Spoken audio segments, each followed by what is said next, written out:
மினுவாங்கொட கெமடு மாவட்டத்தில் போலீசாரின் துப்பாக்கி பிரயோகத்தில் ஒருவர் உயிரிழந்துள்ளார்.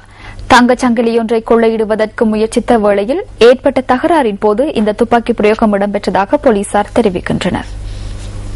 மினுவான்கொட நாளந்த ஆண்கள் கல்லூரிக்கு அருகாமையில் இன்று காலை 5 மணியளவில் 2 இளைஞர்கள் சுவரொட்டிகளை ஒட்டும் நடவடிக்கையில் ஈடுபட்டிருந்தனர். தனியார் வகுப்பு ஒன்று தொடர்பிலேயே இந்த சுவரொட்டிகள் காணப்பட்டன. இதன்போது முச்சக்கர வண்டியில் வந்த இனம் தெரியாத குழுவினர் இளைஞர் ஒருவரின் கழுத்தில் இருந்த தங்கச்சங்கிலியை கொள்ளையிடுவதற்கு முயற்சித்துள்ளனர். எனது தலையில் துப்பாக்கியை வைத்து அண்ணனின் சங்கிலியை பறிப்பதற்கு முயற்சித்தனர். யாரும் அருகில் வர வேண்டாம் எனவும் அனைவர் மீதும் துப்பாக்கிச்சூடு நடத்தப்படும் எனவும் அவர்கள் எங்களை மிரட்டினார்கள்.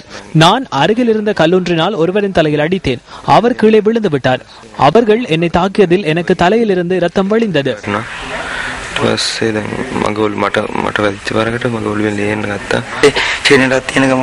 அவர்கள் சங்கிலியை பறிப்பதற்கு முற்பட்டதுடன் ஆயுதத்தினையும் எடுத்தனர். பின்னர் மற்றும் ஒருவர் T56 ரக துப்பாக்கி ஒன்றையும் எடுத்த சந்தர்ப்பத்தில் கைகலப்பு ஏற்பட்டது.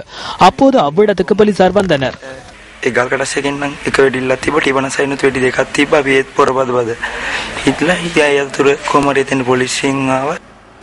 இந்த பிரச்சனை ஏற்பட்ட இடத்திற்கு அருகாமையிலேயே மினுவாங்கொடை போலீஸ் நிலையம் அமைந்துள்ளது.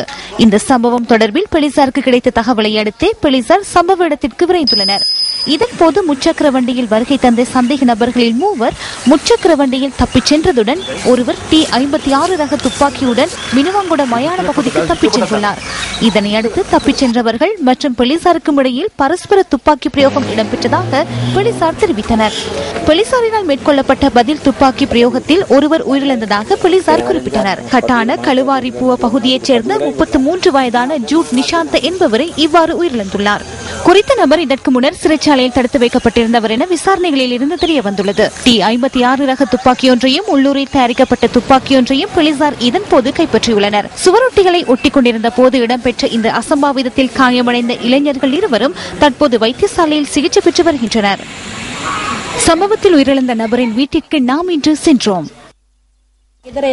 வருவேன் என்று சென்றவர் காலை 6:30 மணி வரையில் தொலைபேசி நிறுத்தி வைக்கப்பட்டிருந்தது. என்ன நடந்தது என்று தெரியவில்லை.